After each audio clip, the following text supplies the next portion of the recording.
A few months back, Donna sent me the Essential D1 drum machine to test out. After several months working with it in my studio, I thought it was finally time to share my honest opinions.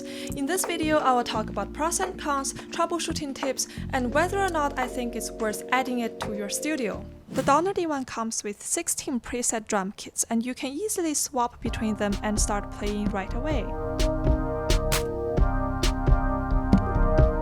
Each kit has 12 different samples, and as you can see, they're labeled above the pads. The top 4 buttons are usually reserved for extra samples. When Donner sent me their B1 before, I suggested they make these labels more visible, maybe even add LED lighting. It seems like the labels haven't changed on the D1, but I guess that's okay. Once you get used to it, it's still pretty easy to memorize what each knob and button does. There are 64 pre-recorded sequences already built in. You can load any of them instantly.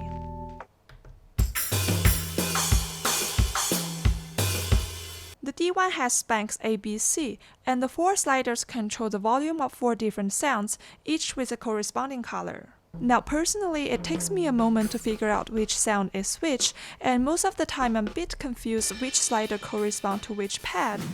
There's a mute button if you want to quickly silence a sample.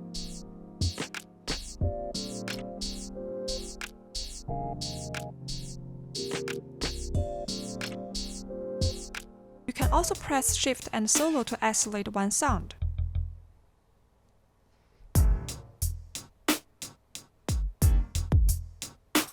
If you don't like a sound, you can simply click on it and press the value button to choose a different sample, even while you're playing.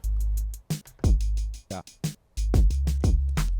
The D1 has 2 fill buttons, each letting you fill one bar with a different pattern or sound.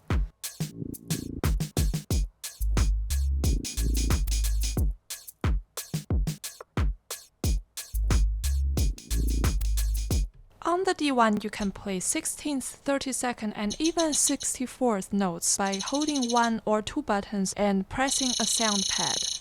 Now let's choose an empty slot, and for the kit, I'm going to use the first acoustic kit. You can record up to 4 bars in 4/4. Now I'm going to go ahead and start recording.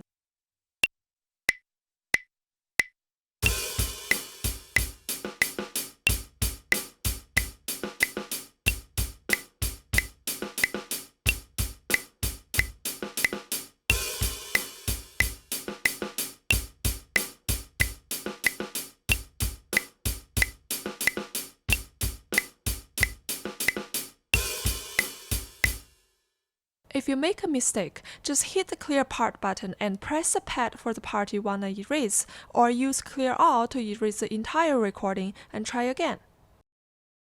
Once I'm happy with it, I will press Save and Beat to save the pattern. One great thing about the D1 is that you can process individual sample sounds, something many sample libraries don't allow. At the top of the unit, you will find a set of knobs for controlling different parameters. Some of these are specific to certain samples like humanization, but most include parameters like reverb, panning, delay, etc. They're all pretty intuitive, so I won't go into too much detail. There's also a Master FX section where you can apply a compressor, choose different types of reverbs, and tweak the delay settings. In the Edit menu, you can set the bar length and quantization method. Sometimes I find it easier to use the step sequencer rather than recording the beats in real time and applying quantization afterward. To enter step sequencing mode, press Shift and Record. You can program up to 4 bars and switch between them by pressing Shift along with the bottom row of buttons, which represent bars 1 to 4.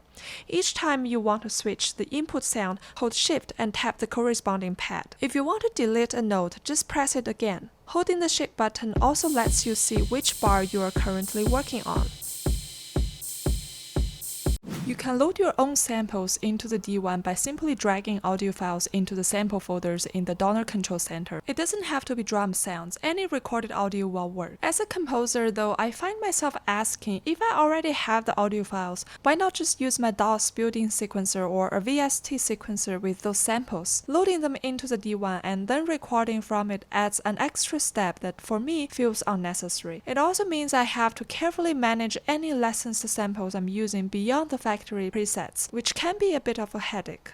If you're using the D1 to jam at a party, it's definitely a fun and cool piece of gear. I also made a video on Donner's pocket synthesizer, which might be a good alternative if you're curious. Feel free to check that out. If you're producing pop music, the D1 fits right in, but for genres beyond pop, it can be a bit inefficient, especially since programming sequences takes quite a bit of mental energy every time. The unit is super lightweight, so it's easy to bring along if you want to sketch out beats while traveling. Overall, it's a fun and useful addition to your studio. When I tried to update the firmware for the first time, the D1 got stuck in DFU mode during the process. If you run into the same issue, here's how to fix it. Uninstall the Donner Control Center from your computer, then re-download and reinstall it. After that, reconnect your D1 and the firmware upgrade should go through. Also, if your DAW isn't detecting the D1 as a MIDI input device, try restarting your computer. That usually does the trick. Let's take a look at how we can use the D1 in our production. Here's a cover I made for the song Golden from K-pop Demon Hunters. Now we're going to record the drum part using the D1.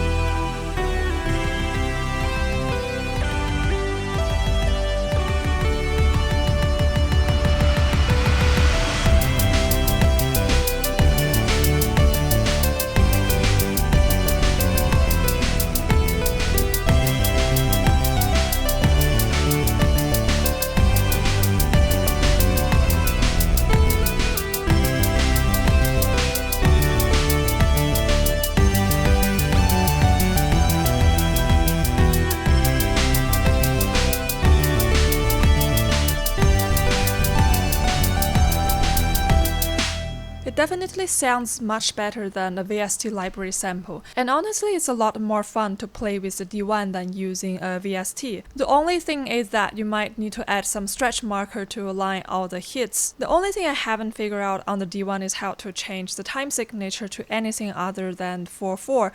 This song is in 12/8, and if you want to use a step sequencer, you will probably need to do a bit of mathematics here. These days, high quality libraries can be pretty expensive.